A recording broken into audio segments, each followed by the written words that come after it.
আমরা কি পারবো 1000 ডায়মন্ড দিয়ে ইবো ইউএমপির স্ক্রিনটা বের করতে? नहीं। নেহি কেন হামরে ভাই, আমরা তো অলরেডি বের করে ফেলেছি গাইস। নেহি বলতে বলতে আমরা তো আরেকটি স্ক্রিন মারা শুরু করে দিই গাইস। দেখা যাক এবারে কি লাগে। এবারও লাগলো না। मैं नहीं मानता। তৃতীয় স্পিনের দিকে কি পাই আমরা গাইস? এবারে স্পিনে আমাদেরকে দিল না।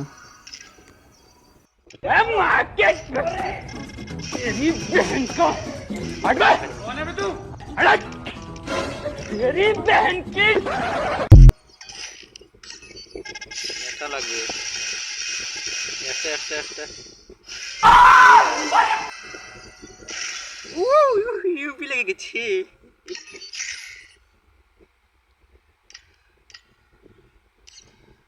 তো গাইস তোমাদের 1000 ডায়মন্ড হয় তোমরা পেয়ে যেতে পারো ইভো ইএমপি।